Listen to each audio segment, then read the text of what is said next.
So a month ago, I didn't know what DaVinci Resolve was. I didn't even know what B-roll was. I thought making YouTube videos was just a case of clicking the record button and that was it. A few videos later, I realised that almost everything I thought about YouTube was wrong. And here's what nobody tells you. Editing is hard. YouTube is hard.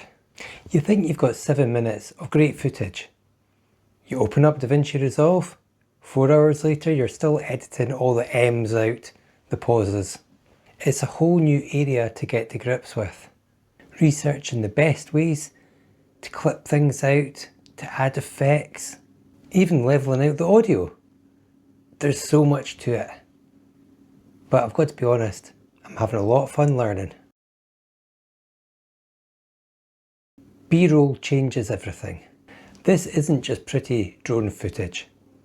B-roll tells a story. This is secondary footage that you can use to intertwine with your first A footage. It goes along with the main video. Don't underestimate the importance of gathering B-roll footage. This is something you really need to do right away. Whenever you're out and about and you're thinking of things and you've got your camera, you've got your phone, start taking videos. Just get as much B-roll footage as you can. Build up a collection. I bet you'll realise that everything you see can be turned into B-roll. Plan your videos. I realised very quickly that I can't just press record, sit down and that's it. Get into the mindset of thinking about how you're going to plan the video out, what your story is about, how you're going to deliver it. Have defined sections, an intro, the middle, the end. I find it easier to write down ideas in a notebook.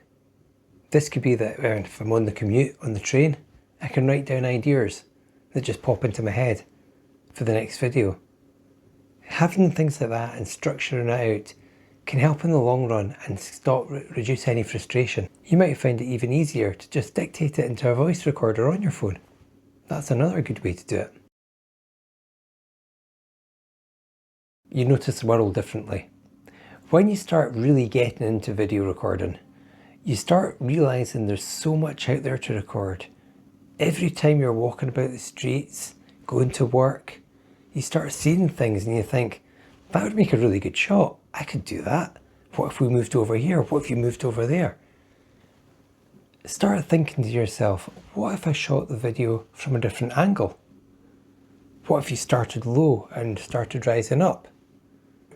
This is when you know you've really fallen in love with video photography. You become obsessed. If you're anything like me, this is just another new obsession. You read books upon books about how to edit videos, how to be more creative. You start reading the beginner guides to DaVinci Resolve, a manual that's 600 pages long. Even delving into YouTube books. There's some great books out there that give you an overview of how to be a creator on YouTube, how to look at analytics, everything like that. But it does become an obsession. There's so much information out there. It's overwhelming. I don't think I really start hobbies. I think I just start obsessions. Talking to the camera is weird. Well, we all know this. As beginners, it's going to be very difficult. I'm doing this just now and it feels alien. It feels really strange. It's a struggle. I feel awkward. I'm well out of my comfort zone doing this kind of thing. I keep hearing it gets easier and I believe it's starting to. Nobody cares about perfect. Perfection isn't a requirement. Human interaction is. Tell your story. People don't subscribe because you're perfect. People subscribe because you're genuine. The biggest surprise wasn't the views. It wasn't the subscribers. It wasn't even finishing a video edit.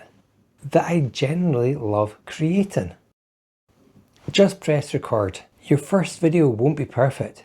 Mine certainly wasn't. This one isn't. But you'll never make your 10th video if you don't make your first. Well, thanks for watching, and until next time, embrace curiosity.